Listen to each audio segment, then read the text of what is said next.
Morning. The last time when we discussed this topic, the taxation of company, that is our section 6, we have covered basically some part of the topic, the definition of a company, chargeability and calculation of taxes in brief,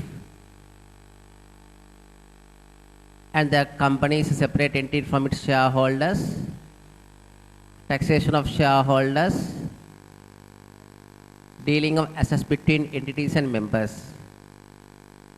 I think then we today we'll have to cover the balance part of the tax implication due to change in control.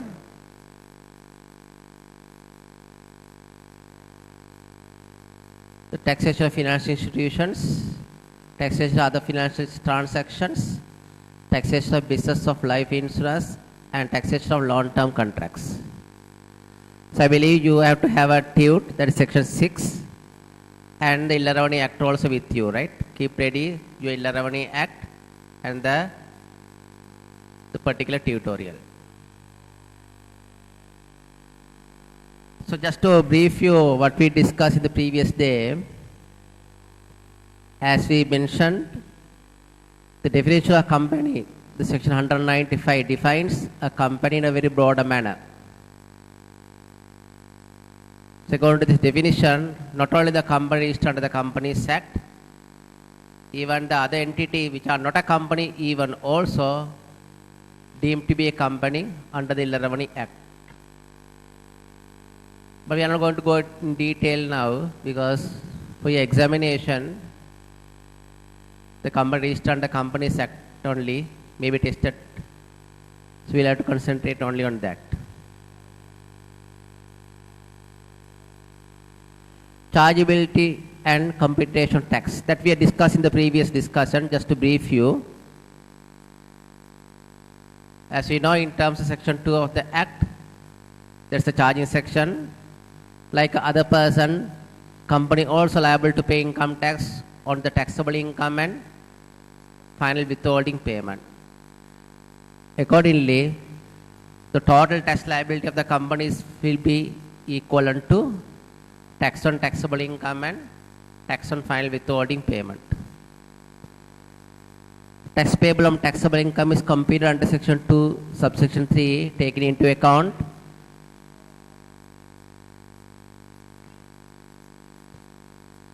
the taxable income into tax rates given in the first schedule. Tax on final withholding payment is calculated, as you know, the final withholding payment is defined under section 88 multiplied by the rate of withholding tax given in the first schedule.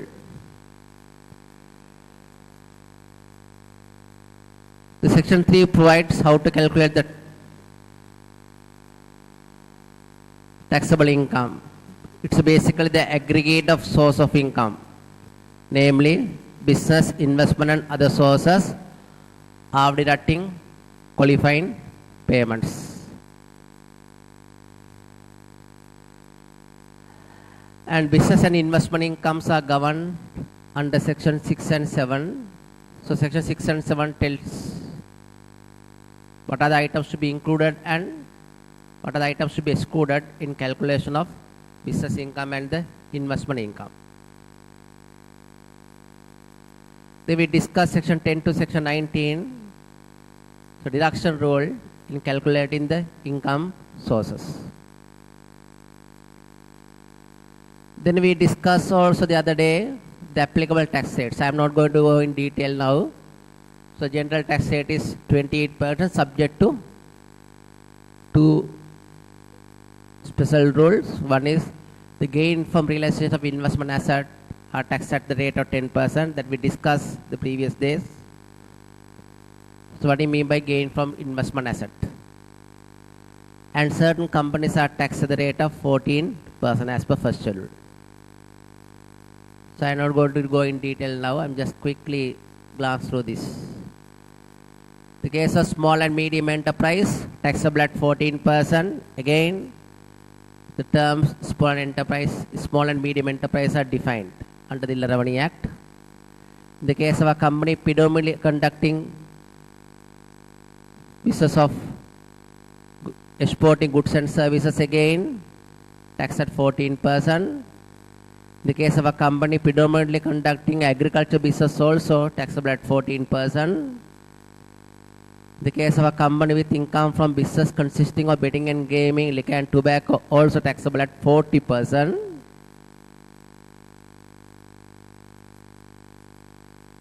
In the case of a company which is predominantly engaged in educational services, also taxable at 14%. The company predominantly engaged in undertaking for promotion of tourism, also taxable at 14%. In the case of a company predominantly providing information technology services, also taxable at 14%. So these terms are defined. What I mean highlighted is defined under the Illa Revenue Act that we discussed already.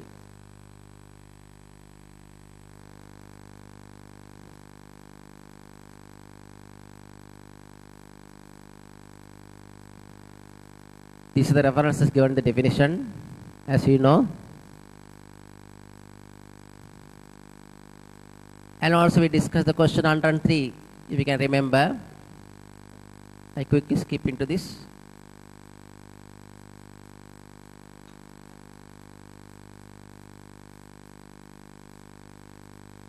And also we discussed the principle under section 60. The company is a separate entity from the shareholders. It's like going in line with the entity concept as I mentioned earlier.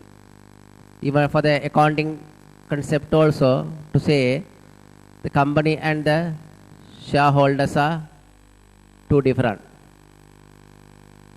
So go in line with that. The Illa Revenue Act also tells you the company should be separately taxed from the shareholders.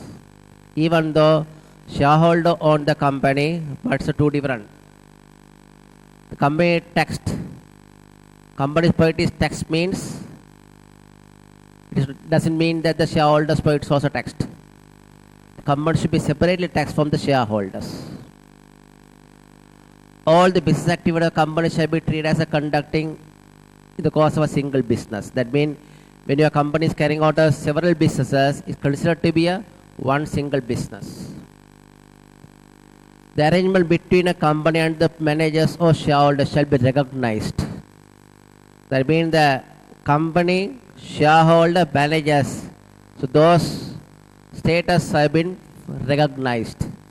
For example, if there's a transaction between the company and the managers, it is considered to be legal form of transaction.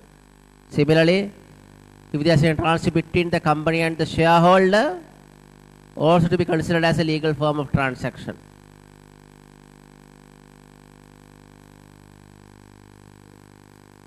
Also we discussed the shareholders taxation, section 61.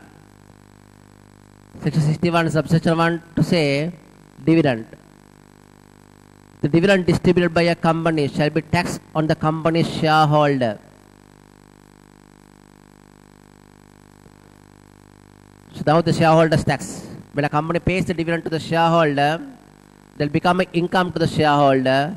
The shareholder may have to pay income source as a part of the investment income, the dividend income. But as we know, we'll discuss later on section 84. According to section 84, when a company distributes dividend to the shareholder, the company has to deduct 14% withholding tax. We'll discuss the recent amendment later on at the last days. Don't worry about that. But as it stands under the Illa Revenue Act presently, ignoring the recent amendment which has not been legalized still, when a company distributes the dividend to the shareholders, there's a withholding tax of 14%. Then what will happen? Yeah, then if we go to section 88, we discuss again the shareholders' point of view, dividend become a final withholding payment. Then there's no additional tax payable by the shareholder. Then become a final tax. The dividend is a final taxation source. or it's a final withholding payment in the hands of shareholders. Whether shareholders are individuals or corporate, doesn't matter. And also we discuss the definition for the dividend also. I don't go and explain again. I discussed twice. One is under the income sources, we discussed dividend income as investment income. Explain the full definition. Again under this stage also, and when you discuss the company taxation also, I explained the dividend income definition. If I don't want to discuss again.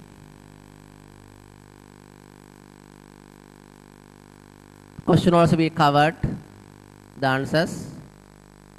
The other income to the shareholders going to be disposal of shares, the profit or gain. The section 61 subsection 2 provides any gain on disposal of share in a company shall be included in the company shareholders. So shareholders is the owner of the shares. So when a shareholder disposes the shares of a company, there may be gain. If there's a gain, so that gain is taxable in the hands of shareholders. Maybe as investment income, if a gain is a long-term investment, if a gain is a regular gain or regular trading profit, they become part of business income, depending on the situation, depending on the intention of the ownership or the purpose for which you are owning the asset. Question we covered already.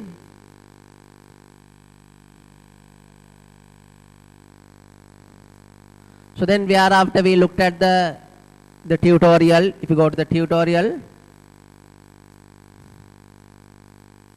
we are on page number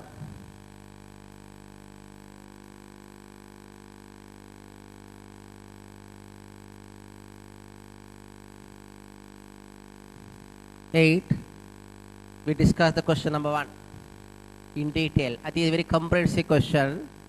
We spent about I think 3 to 4 hours, I believe, the classroom.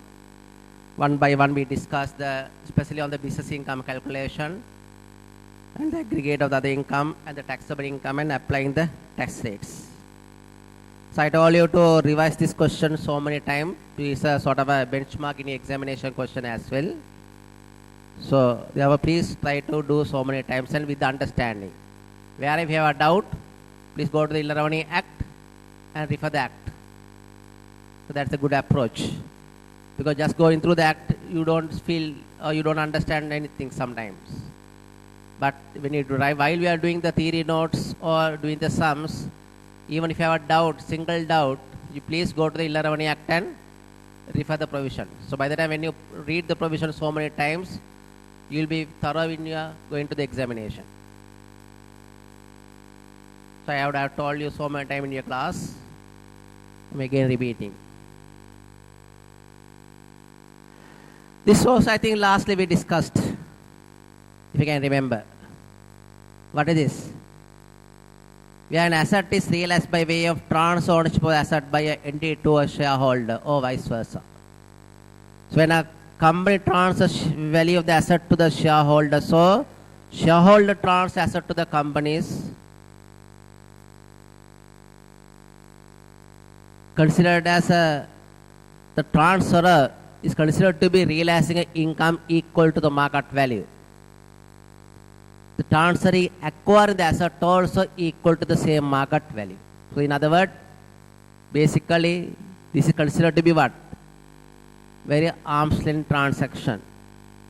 If a transaction value is, if the actual transaction value is 0 or lesser than the market value, the 663 tells you, no, you have to ignore the actual value. You must always go with the market value. I think the question also we discussed that.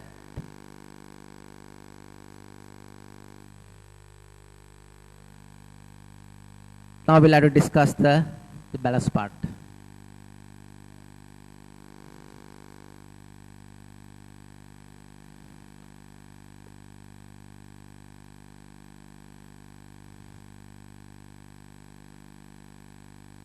Section 64 is very important provisions under the Revenue Act.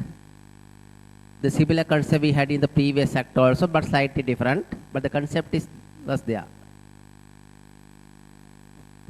That is the tax implication due to change in control of the company. That means if a control of the company changes, then there will be a tax implication to that particular company. If I explain you, when the underlying ownership of an entity changes by more than 50% as compared with that of ownership at any time during the previous 3 years. To say, as of today, if you go back to previous 3 years, at any given point of time, the company's ownership changed more than 50%. That means what? The shareholder structure got changed. That means, for example, new shareholder bought over the company from the existing shareholders more than 50%. Then it's said to be there's a change in underlying ownership of the company more than 50%. So just to explain you, if there's a change of ownership happen in the company more than 50%, will there be inflow to the company's hand? No. Why? Because there won't be a cash inflow, there won't be a cash outflow to the company's hand. By looking at the balance sheet, you don't feel that. So how do you know that there's a change of ownership? By looking at the shareholder structure. Compare the shareholder structure presently as well as previous 3 years at any time. So when you compare the shareholder structure, if you feel that the new shareholder bought over the company more than 50% from the other shareholders, then they are said to be change of ownership of the company more than 50%. But remember, the company status is always same. The company has the same status. The company is the same entity. There is no change in the status quo of the company. For example, if a company is XY Limited, the company is always XY Limited. But the shareholder ownership of the company got changed. So if there is a change of ownership more than 50%, then what will happen? Then there are certain restrictions to the company, that particular company. The entity after the change shall not be permitted to do these 4 activities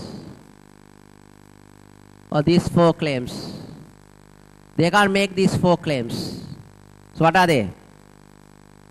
Of course, out of these 4, I think the part B is very important. The previous act we had only part B only, but the new act they have brought up the other things also. After the change of ownership, the company cannot deduct financial costs carry forward under section 18 subsection 3. What is financial cost carry forward under section 18.3? If you can remember, we discussed section 18. What was that? Thin capitalization, where the borrowing cost is more than certain limit. The borrowing is more than certain limit when compared to the share capital and reserves, the excess borrowing cost that you can't claim. So that has to be carried forward for the next 6 years. So when you are carrying forward, suppose if there is a change of ownership happen, so thereafter that company is not entitled to carry forward that particular borrowing cost. They have to forego the borrowing cost, carry forward amount. Similarly, I come to C first. Secondly, the company cannot claim the deduction under those provisions under section 24 after the change. What is section 24? So as we discussed, there are some reversal of the transaction, no? Bad debts. If you declare the income on accrual basis, the incomes cannot be recoverable, you claim as a bad debts. An income is refundable, you take that as a expense. Any recover the expenses, take that as income. That's a reversal entry under section 24. So you can't perform the reversal entries or reversal transactions after the change of ownership. Then D, that is applicable for a long-term contract. We'll discuss this one today. This is special provision under section 25 subsection 5. In case of long-term contract, there's a provision to carry back the tax loss. Normally you can carry forward the tax loss for next 6 years.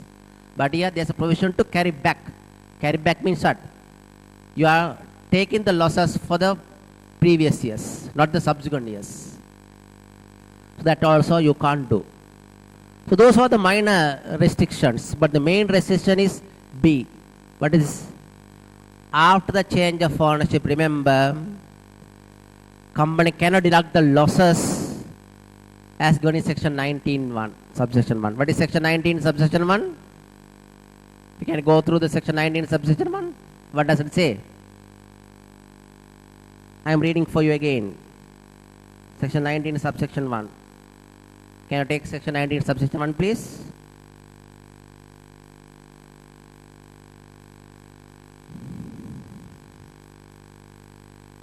In calculating the income of a person from a business for a year of assessment, the following shall be deducted. That means the following shall be deducted in calculating the business income. What are they? A, an unrelieved loss of a person for the year from any other business. Any losses from any other business can be set off against the profit from the other business. B, an unrelieved loss of a person for any year of assessment for a previous 6 years of assessment from the business or any other business. So up to previous 6 years from the same business or any other business losses you can set off against the business income. So they have basically what is this provision? In short, under this section you can set off the business income against the business loss from the same business or from any other business. So as we discussed this on section 19 earlier already. You can set off any brought forward losses we had under the previous act that also considered to be deemed to be incurred for the year of assessment 18-19 as per the transitional provision. And thereafter losses also you can set off and you can carry forward. But after the change of ownership, remember, you can't set off this loss. This is a restriction. What is this restriction? Yeah, at a given point of time, from today to last 3 years, if there's an underlying ownership of the company changes more than 50%, then company cannot set off the brought forward business losses incurred prior to the change of ownership against the profit or against the business income after the change of ownership.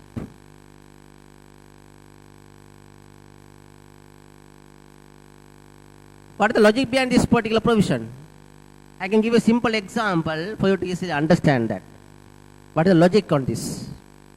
I give a simple example. Let's say you have to carry out let's say some trading operation. You want to carry out a trading operation, trading business. You anticipate so annual income of, let's say we have a 300 million or let's say 200 million. Business income you have 200 million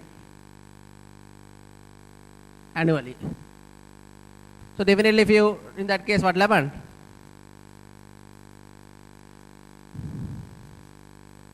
So you have to, if you incorporate there are two options that you have. To set up the new company,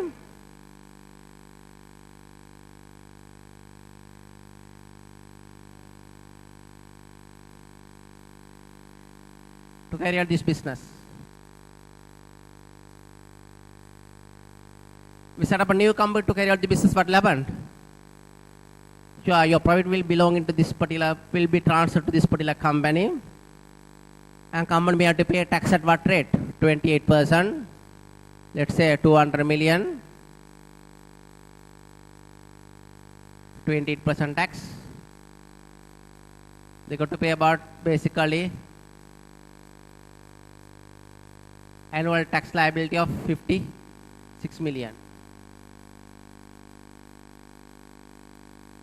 This tax cost 56 million, corporate tax. But they can consider another option to mitigate the tax liability. What is that? Let's say the shareholder of the company now thinking of there's a non-company to buy a company.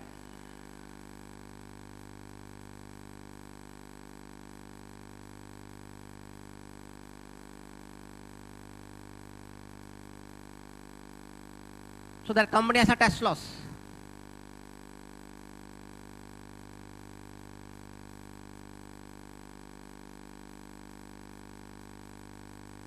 Let's say that company has a tax loss of,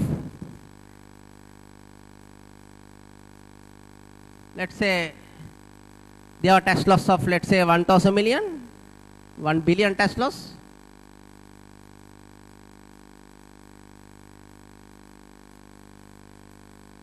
Let's say this loss was came up through, they were carrying out manufacturing operations.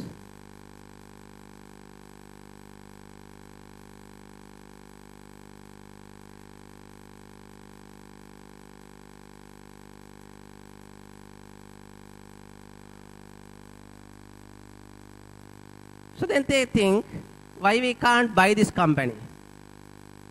And if you want to have, the change the name of the company. So if you buy this company, what will happen? When you do this business through this company, you can make use of this entire 1,000 million tax loss to set off.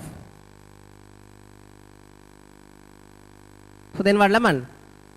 Over the period of time, the entire 200 million you can wipe off with this 1,000 million loss immediately. With the balance 800 million loss also can be carried forward for next 6 years. So then what is happening here really? So then of course if you can do this one, there will be huge demand for the tax loss companies, you know. People can sell the tax loss company for a very huge value by promoting to say if anybody buy this company, they can get a tax savings. But when you do this one, what will happen? Is it correct? No, I think there's a problem here, right?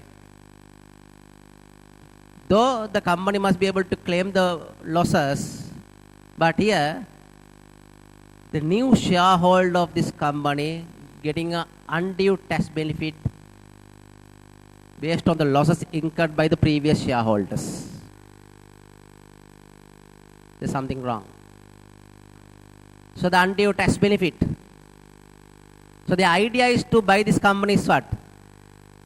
To revive the company for a manufacturing operation or to get a benefit of tax loss. Yeah, to get a benefit of tax loss.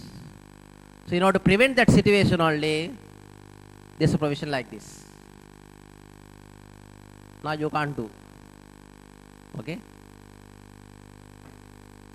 Now you can't do. Right. You remember, after the changing ownership of the company more than 50% happened, the company cannot set off the tax losses against the profit arising after the change of ownership. You look at the paragraph after.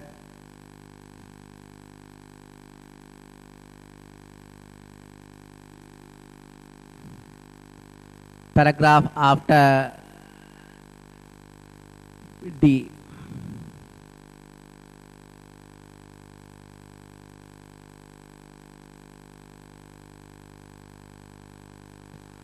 Where a change in ownership occurs during the year of assessment of an entity, the part of the year of assessment before and after the change shall be treated as separate year of assessment. I don't know how it's so practical. Normally, if the year of assessment or change of ownership occurred at the beginning of the year of assessment, it's easier. But if the change of ownership occurred, let's say 1st August, then 1st April to the date of change of ownership, 1 year of assessment, thereafter another year of, there are 2 years of assessment in the same 12 months period. I don't know what is the intention of this. We're bringing the Ghana Act. Don't know whether anybody has looked at this particular practical of it in Sri Lanka. No? Whether practically whether you can implement this. So in that case, we have to file the 2 different returns, I believe. I don't know how practical we could apply this in practice. Anyway. So it's very important paragraph, last paragraph. That's I highlighted. Please underline that. So this restriction given under A to D due to the change of ownership does not apply to a partnership or a company that conducts the same business after the change as it conducts before the change for a period of 2 years after the change. That means even though if there's a change of ownership, after the change of ownership, if the company conducts the same line of business for the next 2 years, then there's no restriction to set off. So why is that? Here the idea was to buy the company not to get an undue advantage, to continue the same operation. In other words, to revive the company. Suppose I go to this example. If the new operation is the manufacturing operation, similar operations, where the tax loss was incurred on the same operations, then that company can't make use of this particular loss. Okay? I think that's more justifiable, right? So therefore, remember, you can't get undue advantage. That's the idea behind this particular provision. So that restriction doesn't apply if you conduct the same line of business at least for next 2 years after the change of ownership. But I think it implied that maybe after 2 years time you can change the operation, doesn't matter. No? At least for 2 years you must be in the same line of business.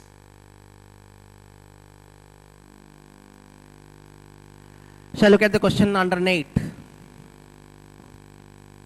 So as you know, the answer is with you. You can look at the presentation, that's enough. Can you read the question please, under 8?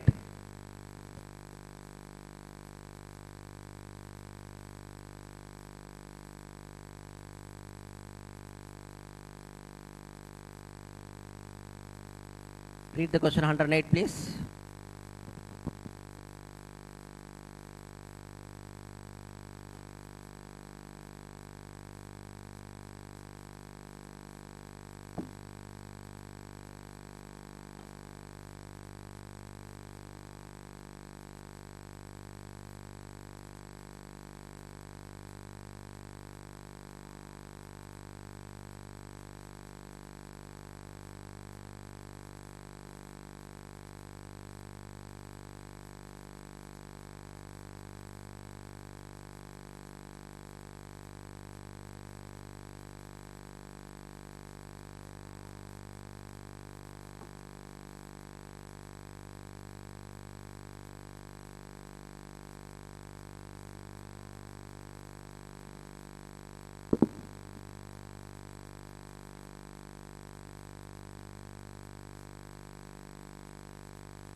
Look at ABC Private Limited is a company fully owned by XYZ Limited.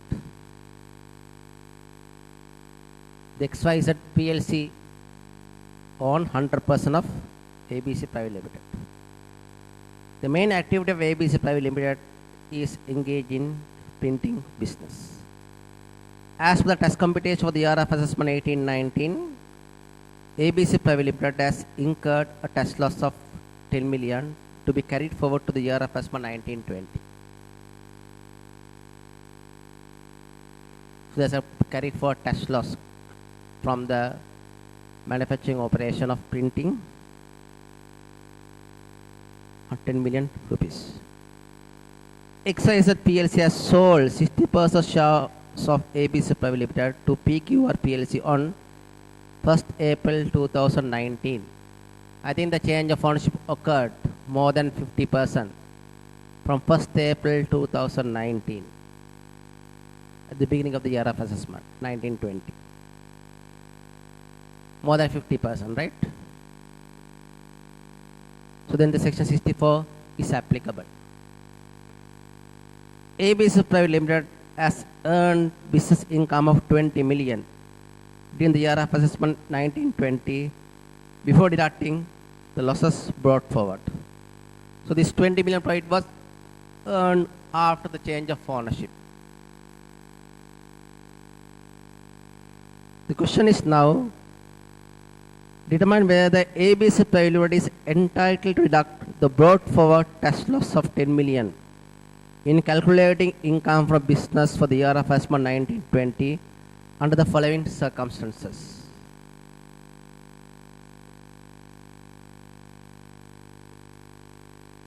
One, ABC Private Limited's income from business of 20 million represents the income from the same operation of printing business. If it is operating from the same operation of printing business, set off or cannot set off? Yeah, the idea was to acquire the company to continue the same operation. Then the intention is good. So you can set off. The restriction of claim of loss after change of underlying ownership more than 50% as given in section 64 doesn't apply since the company conducts same business after the change of ownership. Accordingly, the company can deduct brought forward tax loss under section 19 of the Act. Even though there's a change of ownership, you conduct the same line of business. That's the point. Look at the part 2.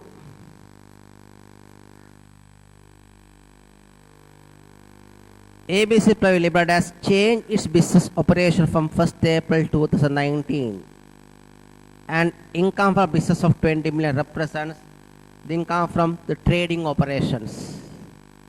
But here, they acquired the company and engage in different line of business. There you are trying to get an undue advantage. So result is what? Section 64 restriction is applicable. The restriction of claim of loss after the change of underlying ownership by more than 50% as given in section 64 does apply since the company changed the business after the change in operation or change in ownership. Accordingly, the company cannot deduct the brought forward loss of 10 million under section 19 of the Act.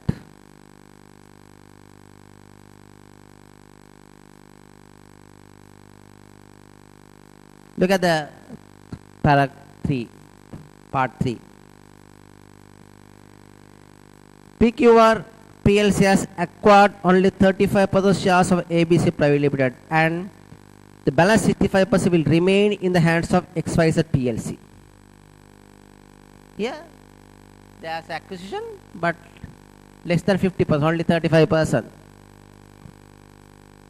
ABC Private Limited has changed its business operation from 1st April 2019 and income from business of 20 million represents the income from the trading operation. Here, Even though there's a change in operation, doesn't matter. Why? Because actually there's no change of ownership. As far as if there's no change of underlying ownership more than 50%, the Section 64 restriction doesn't apply. There's no change in underlying ownership more than 50%. Therefore, there's no change in control, and consequently, the company can deduct brought forth loss under Section 90. Now remember, there's no restriction to set off the business profit from the losses coming from any other operation. There's no problem. So there are certain companies have a loss, group companies, but they don't close down that company still. Why? So one day you can make use of loss-making company. If you want to do any new business, you can carry out the business through the same company. So you can do. Why? You can claim because the ownerships are still existing the same. Okay? There's no problem on that. Right. So we are done that one now. So now we will move on to the. I think when we discuss the company taxation, I thought of to cover these topics as well. What are they? The other part of it, that is, though it's not directly related to the company, but when you do a company taxation, one should know these provisions also, because there's no any other place in your syllabus to discuss these areas. It's very important areas to a certain extent. The taxation of financial institutions. Thereafter, taxation of other financial transactions. Taxation of life insurance business. And taxation of long-term contracts. Look at first the taxation of financial institutions. Section 66 is important in this case. It's coming through a banking business. The requirement to compute profit or loss separately in a banking business. So any company or entity carrying out a banking business, then there's a provision for them to say the company activities in conducting a banking business shall be treated as a business separate from the other activities of the company. The banking business should be separately identified from the other activities. I don't know what is the intention of this particular provision, since we are taken from the Ghana Act. Maybe there would have been some implication in the Ghana, I don't know. But in Sri Lanka, when you have any company which carry out a banking business, I think they have to carry out only the banking business. There's no any other problem, any other business to be carried out by them. Therefore, this issue, this problem doesn't arise. I think so. The banking business, we have to do only carrying out the banking business only.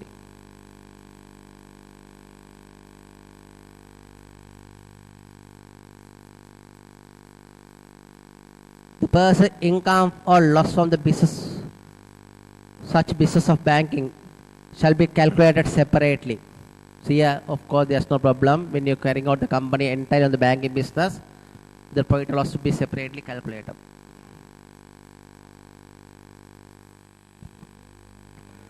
Section 66 subsection 2 is important. Claim of specific provision in a banking business. That is where I would have seen, if you go to the banking business, any of the banking institutions, if you look at the income statement, one of the biggest charge in income statement is what? Provisions, no? So those are we call specific provision, which are made by the banker in accordance with the guideline issued by the central bank. So loan loss provision, they have to make that. It's a compulsory based on central bank requirement. So what do you do with that provision? Can you claim or you can't claim? Look at the provision 66 subsection 2. Where a person conducting a banking business makes a specific provision for a debt claim in accordance with the relevant directives made by the Central Bank of Sri Lanka, the Commission General may specify the extent to which that provision shall be deductible. But a person shall not deduct such provision unless the directives are complied with. It's very simple. It says those provisions can be deductible only to the extent to which the Commission General specify such amount as a deductible. Your claim should not be against the Commission General's directives.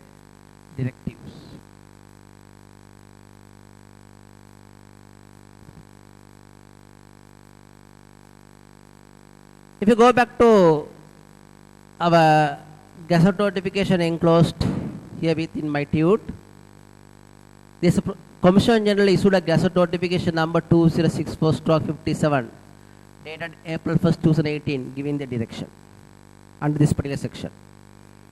I am reading the Gazette.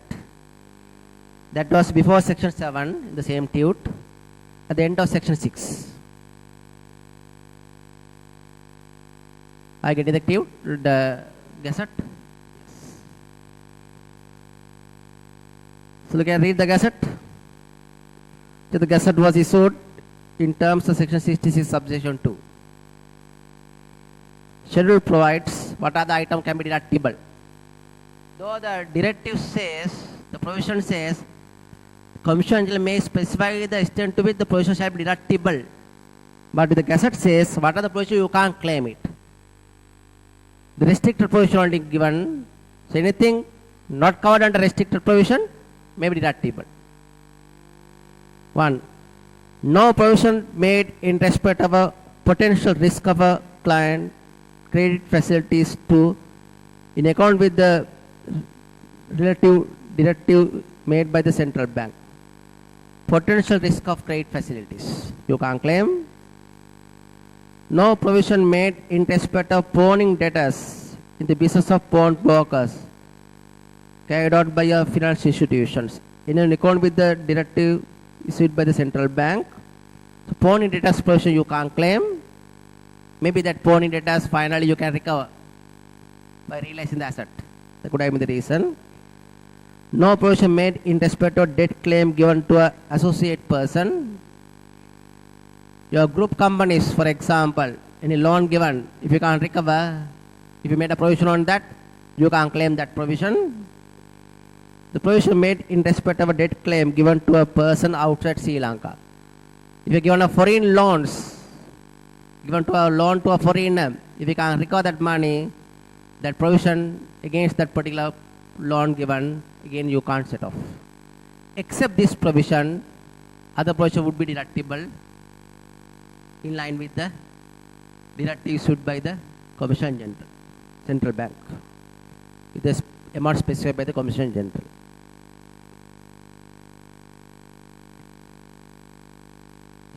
For this part, we'll have to look at the what do you mean by banking business. So interested to know.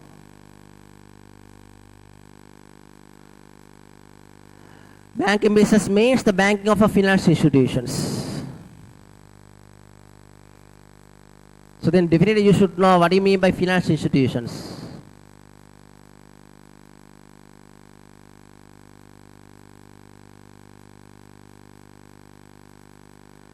Section 195, the general definition, then general interpretation provision provides the definition for financial institution. The financial institution means the exhaustive definition. Any company or body of person carrying on the banking business and includes licensed specialized bank within the meaning of Banking Act. Non-banking financial institution regulated in the same way as the banking in paragraph A. Any other category of person as may be prescribed. So these are the way it is defined. The simple definition, but of course any non-banking institution also which are regulated as similar to the banking sector also coming as a financial institutions as per definition.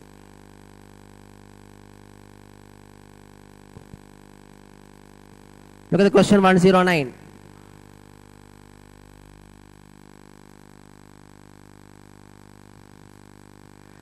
advise rules in relation to deductibility of the specific provision for the following organization.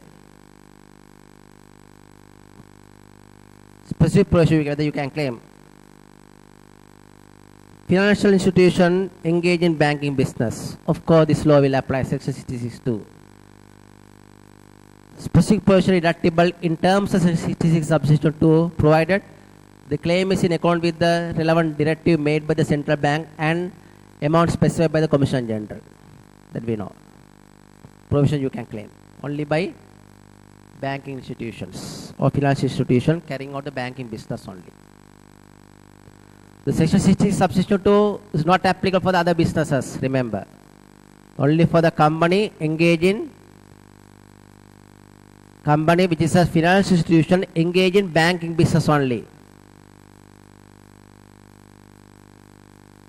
I also asked the question part 2, organization other than the financial institutions. For other company what will happen? So manufacturing company, can they claim the specific provision?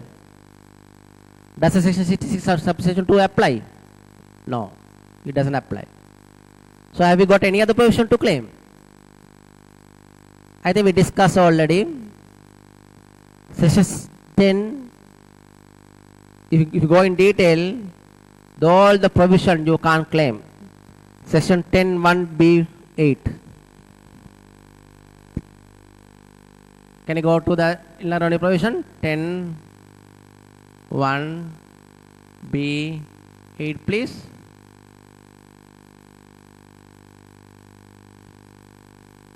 I just mentioned section 10. If you go in detail, you can mention within bracket if you want.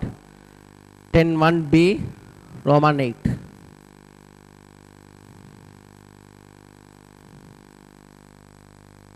That we already discussed when we discussed the business income calculation.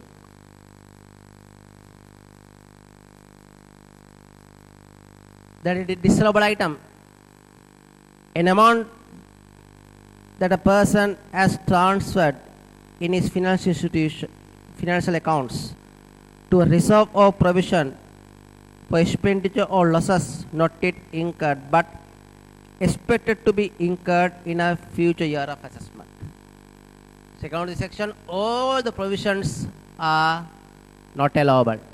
You don't worry about whether general provision or specific provision. All provisions you can't claim because the provision means that you are not still incurred but you are expected to incur in the future. You can't claim. That's the reason we disallow bad debt provision, gratuity provisions, or any other provision, depreciation, all the provisions you can't claim. That's the reason. But for a company engaged in banking business, the financial institution engaged in banking business, the section 66 subsection 2 supersedes section 10. Okay?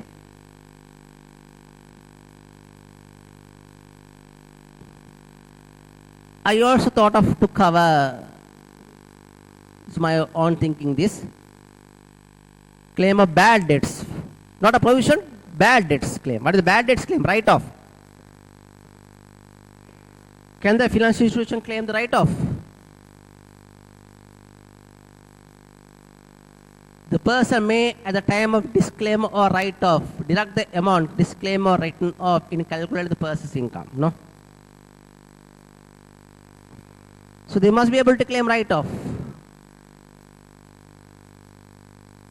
Look at the section 624 subsection 6 says, subject to section 66, banking business activity, person cannot claim the entity to receive an amount or write-off of a debt claim as bad unless the person has taken reasonable step in pursuing the payment and the person reasonably believes that the entitlement or debt claim will not be satisfied. That is applied for other businesses. Subject to section 66. So banking business, of course, they must be able to claim the write-off.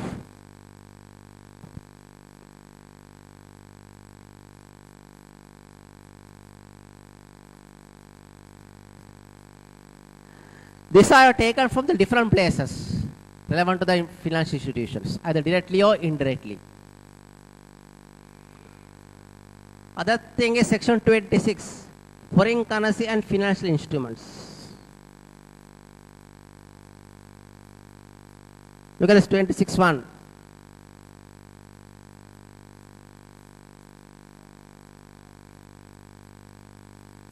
Subject to subsection 4 and 5 of this particular section. The section shall apply to a person who is a financial institutions. The same definition follow. That's the reason we discussed here.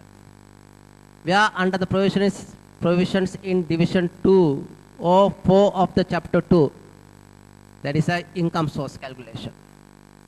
The person shall include an amount or may deduct an amount in relation to financial instrument in calculating the income from business or investment. So in other words, this provision will apply, remember, in relation to any gain or losses arising from financial transactions in calculating business or investment income. How to calculate. So it's very important to know what do you mean by financial instruments. So the financial instruments are defined under section under 98. Shall I go to the under 98 please?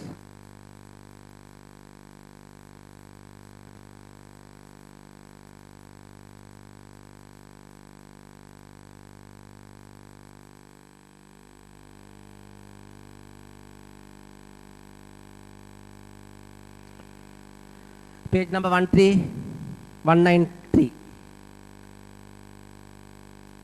For the purpose of this act, the term financial instrument means a debt claim or debt obligation. The derivative instruments, all the derivative instruments are financial instrument. Foreign currency instruments, all the foreign currency instruments and any other instrument prescribed by the regulation or in the absence of the regulation treated as financial instrument by generally accepted accounting principles.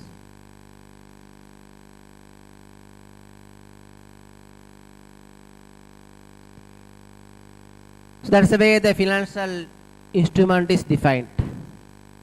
You can go to the definition further to explain you what do you mean by debt claim, debt duplication, etc. No? So they have a basically the financial instruments are broad in definition, including the derivatives, foreign currency instrument also. So if you have a basically these instruments are in the balance sheet of the banking financial institution. No, when you're carrying out the transaction of the financial instruments, if you have a profit or loss, how to recognize in the calculation business income, you have to follow the section 26 subsection 1 or section 26. It says at the time, for the time being only applicability, right? Then you go to another section, next subsection 2 or further. In terms section 26 subsection 2, the time at which the amount is to be included or deductible shall be determined in accordance with the generally accepted accounting principles. Very important, underline that. They mean, in short, for a financial institutions to calculate the profit or loss arising from the financial instruments, the method of calculation, in other words, should be in line with the generally accepted accounting principles. That means basically SLFRS. So the same SLFRS calculating your financial statements, you can take as it is for income tax purposes as well, if there's an income or if there's a loss.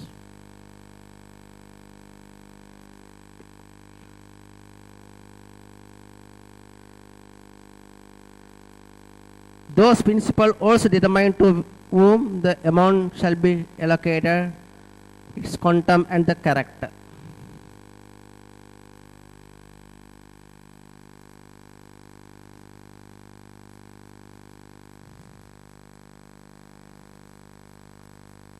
In particular, general accepted accounting principle apply even if they require the inclusion or deduction of an amount on a fair value accounting mark-to-mark basis irrespective of the other provision of this division.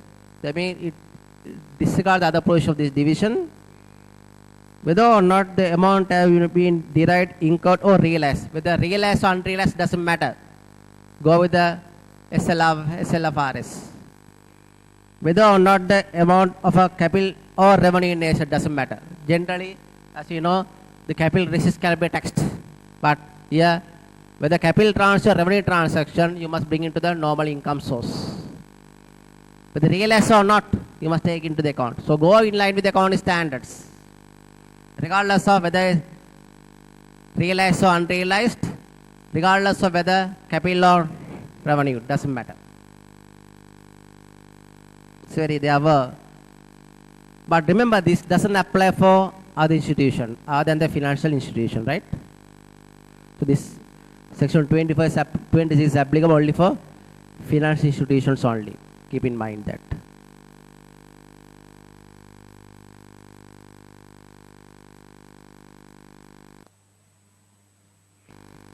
But there's relaxation 24 subsection 4 to say, with the prior written approval of the Commission General, person may incur an amount or deduct an amount in relation to a financial instrument in calculating the income from a business or investment when realized, using a specified treatment related to the character and timing of the amount, including the where the financial instrument that has been entered into for hedging purposes. So, for example, if you want to see that it's a very problematic for you to tax on unrealized amount, because generally the unrealized gain cannot be taxed. The gain should be realized for you to tax. By accounting section, for financial institutions, even the unrealized gain from the foreign currency transaction may be taxed. But later, if you write to Commission getting approval to tax on a cash basis, if you grant that approval, you can go on a cash basis taxation, right? Only on the realized basis. That's a useful provisions. Keep in mind. As you know, in your examination, as I mentioned earlier, also if you look at the exam past papers, you're not supposed to do all the calculation and all, but you must be able to advise. The question paper is based at advisory level. If a question comes from the financial institutions, how to tax the foreign currency transactions for financial institutions, foreign currency realization transactions, I think that is governed under section 20. You must be able to quickly go through the section 26 and copy that and advise accordingly, right? That ability you must have. You should have read all the provisions. So now I'll come to the other financial transactions. It's again not restricted to the corporate only. It's a apply for the entity as well, but more towards this one for corporates. Therefore, I thought to cover this one also. Taxation of other financial transaction. This is not for a financial institution only, for other institution also, but the coming from the financial transactions. I think the 9.1 to 9.4 that we already discussed, I believe. Another topic, especially on the capital gain too. But I thought to cover again as a repeating the same thing here, right? But just quickly go through that part. Take 49.1 that we already discussed, as I told you. Where a person grants a mortgage, legal or equitable or similar form of security or an asset to secure a debt owed to another person. For example, let's say you are the borrower from the bank.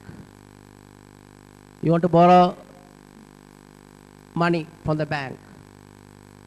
You are a borrower, bank is a lender. You give some asset for a security. When you give the asset for security, the question comes, are you disposing the asset?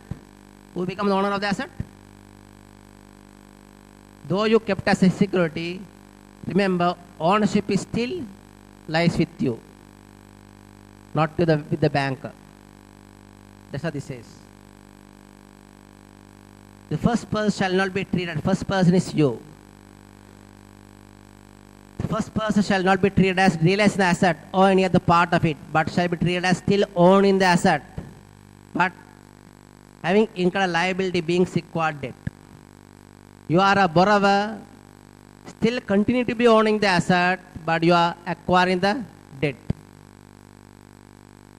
The other person is a banker, lender, shall not be treated as acquired as a banker is not acquiring your asset, though you kept as a security, but shall be treated as owning the secured debt, but they acquire the debt amount, but not the asset. So in short, if you kept as security the asset and borrow the money, you are acquiring the borrowing debt, but not realizing the asset. Asset is still with you. The banking point of view, they are not acquiring the asset, but they are acquiring the debt claim that you are loan. Okay. I think the normal commercial sense also, the implication is same, but there is further confirmation under the Inland Revenue Act. Remember, under the Inland Revenue Act, as I told you so many times, even though the obvious thing also clearly mentioned under the Inland Revenue Act. That's the good thing under the new act.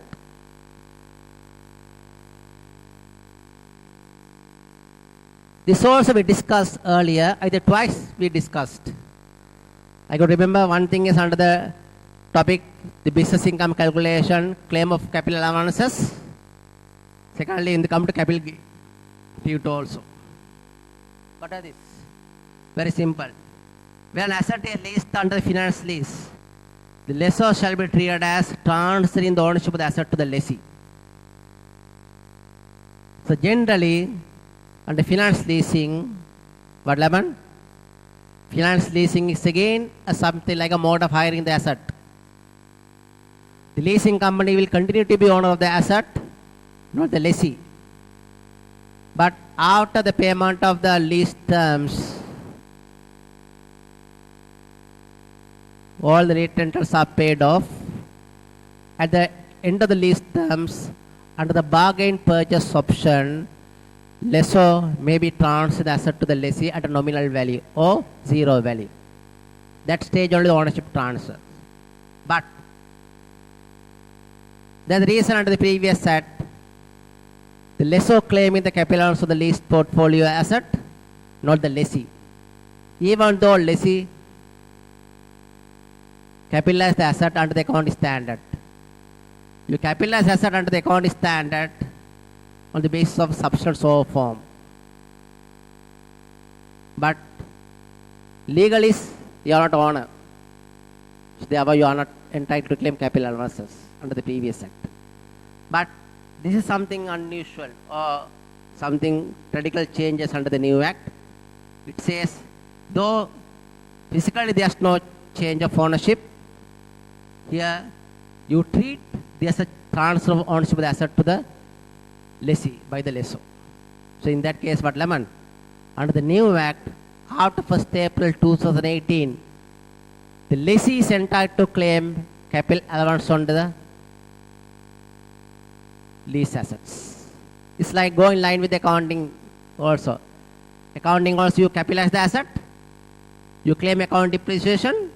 Now in tax also, the lessee is entitled to claim capital allowance under this provision, not the lessor.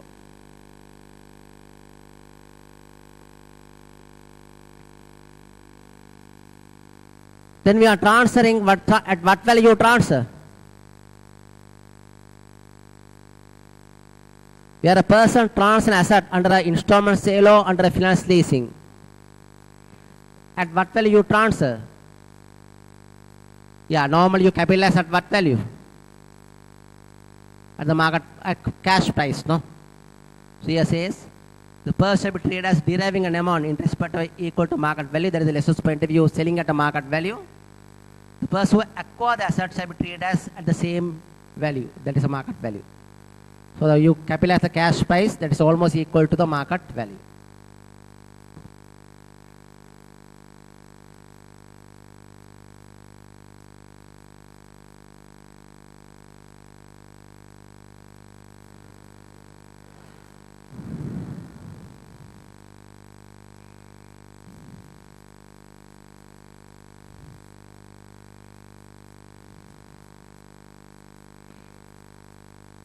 Then returning of asset by lessee under a finance lease is something I have to understand properly. 49 is subsection 4.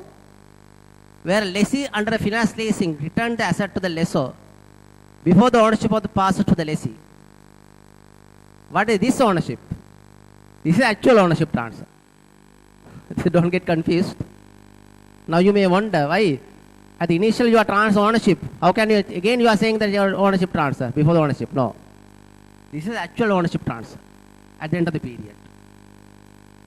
Let's say in a halfway, if the lease period is for a 5 years period, let's say in 2 years period, if a lessee wants to give the asset back to the lessor, then lessee shall be treated as transfer the ownership of the asset back to the lessor.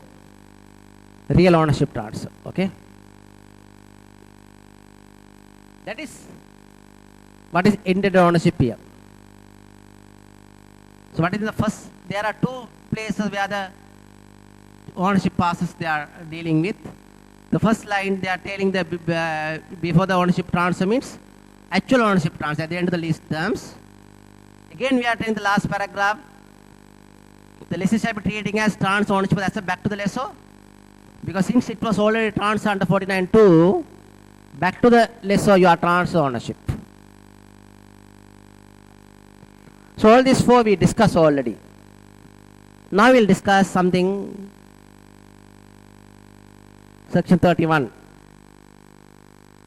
I thought to cover because there is no any other place to cover this. Very useful rule here. When you are making the payment under the finance leasing, installment sale or annuity, lessee making the payment under finance leasing, or buyer if you buy the asset on installment sale and making the payment, or person making the payment of annuity, coming from the payer's point of view. These payments are normally not the payment for the loan in substance, no? Or some of these are loan. Finance leasing payment normally we pay rental, not the capital or interest, remember. The finance leasing arrangement, as I told you, is a hiring arrangement. But for accounting standard, for the inception, you recognize, for accounting purpose, when you recognize in the payment, you identify some part as a capital to set off against a balance outstanding, some part as interest in suspense, as per the accounting standard. But in substance, remember, it's a payment for rental. But installment sale, for example, hire purchase or installment sale, that payment there's an element of capital and interest. Annuity, no, there's nothing like that. But in all three, the section 31 provides for what? Payment made by a person under a finance lease or in acquiring asset under an installment sale shall be treated as interest and repayment of capital under the loan made by the lessor or seller to the lessor or buyer. For example, the case of finance leasing, when a lessee making the payment to the lessor, the payment is identified as what? Payment of interest and capital. That's why I said. It's something like a sale now. Ownership transfer, like a loan given. Transfer ownership through a loan scheme. So the lessee's payment, we don't pay all as a rental, we pay as what? Interest and capital. That's the reason we discussed already earlier. The lessee is now entitled to claim capital allowances on the finance leasing. The payment, capital element you set off against the lease creditors. Interest part we recognize as a deductible expenses. Maybe under section 12 as interest cost. But in the case of hire purchase or installment sale, any payment made by a buyer to the seller, again you consider as what? Interest and capital. But this concept is also extended to the annuity also. So there is a specific type of annuity only this rule is applicable. We'll come to the definition. Payment made to a person under an annuity shall be treated as interest and repayment of capital under a loan made by the person to the payer of the annuity. So annuity payment also, normally annuity cannot be interest and capital forms, no? But under the law, you also consider you have to determine, you also consider this payment as partly interest and partly capital. Therefore, remember in short, in the case of finance leasing, not operating lease, my dear, you have to understand properly. In the case of finance leasing, installment sale agreement or annuity scheme, when you are making the payment, you consider the payment against the loan obtained. Then what lemon? Partly capital and partly interest.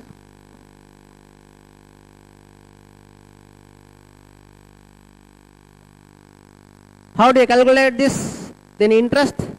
Question, how do you calculate the interest? Interest and repayment capital under mentioned above shall be calculated as if the loan were a blended loan with interest compounded 6 months or such other period as Commission General specify.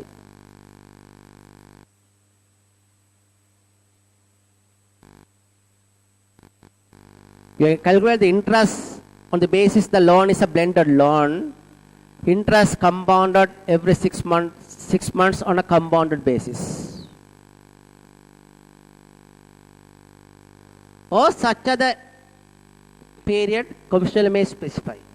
But there is a gazette issued to this extent.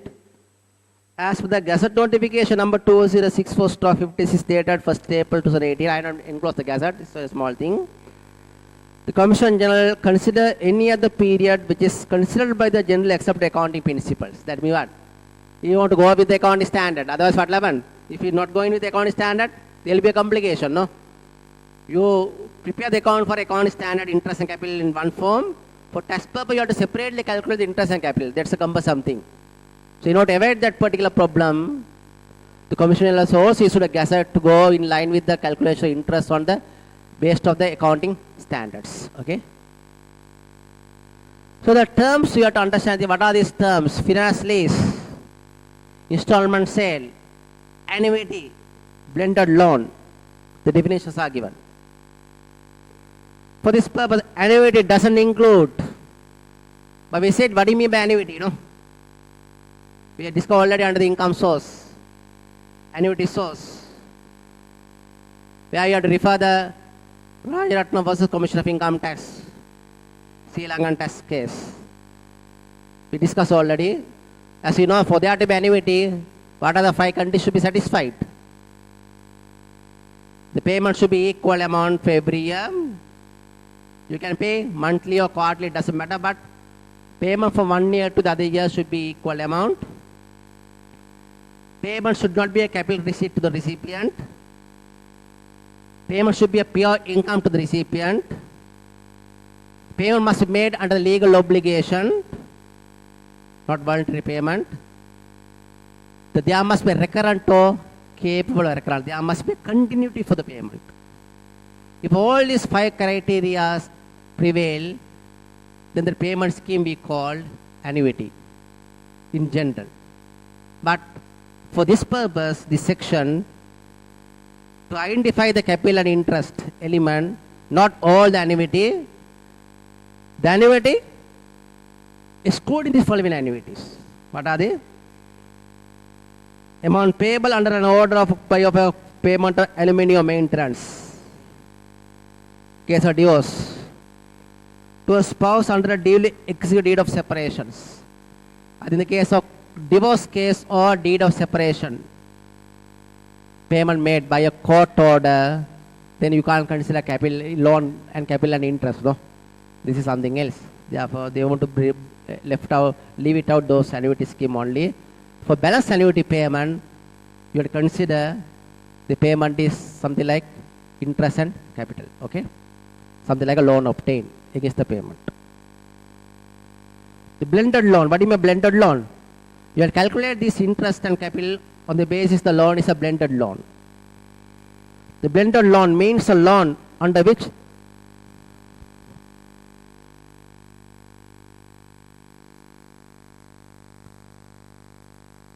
payment by a borrower represent in part of a payment of interest and in part of a repayment of capital. where the interest part is calculated on capital outstanding at the time of such payment, and the rate of interest is uniform over the terms of the loan.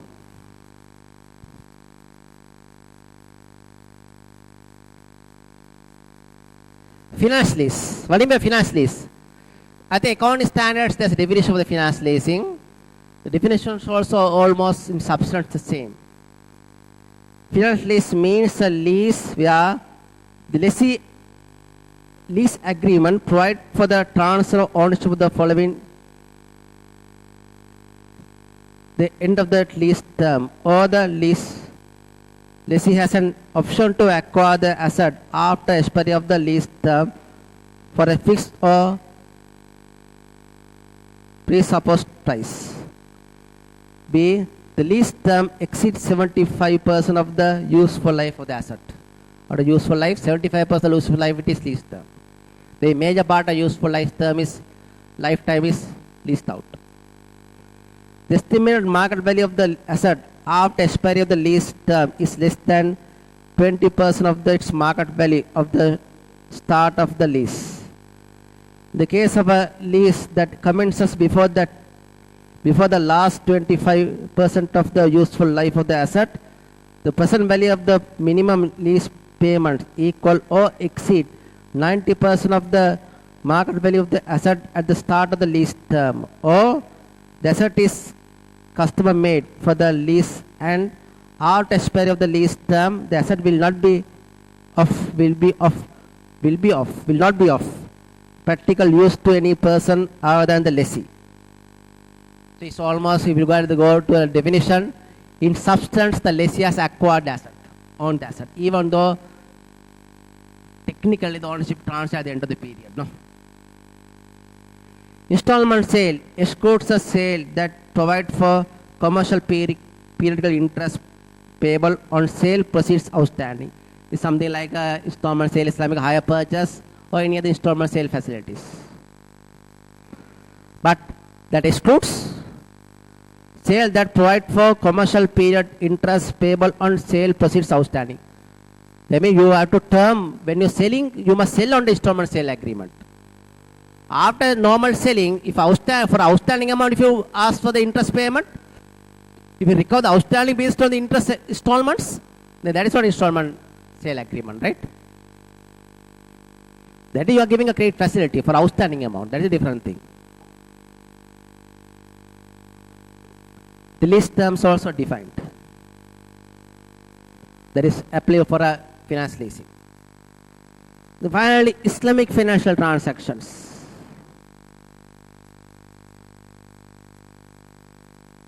So I think I have given the definition here.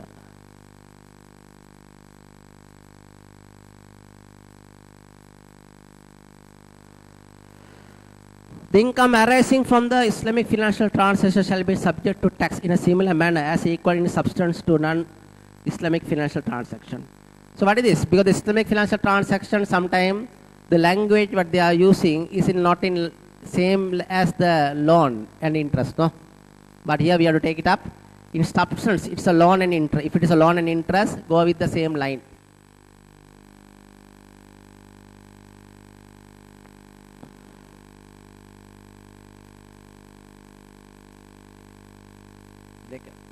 Break. So we will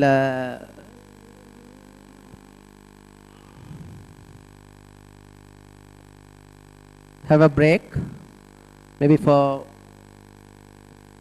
15 minutes, and start. Okay, thank you.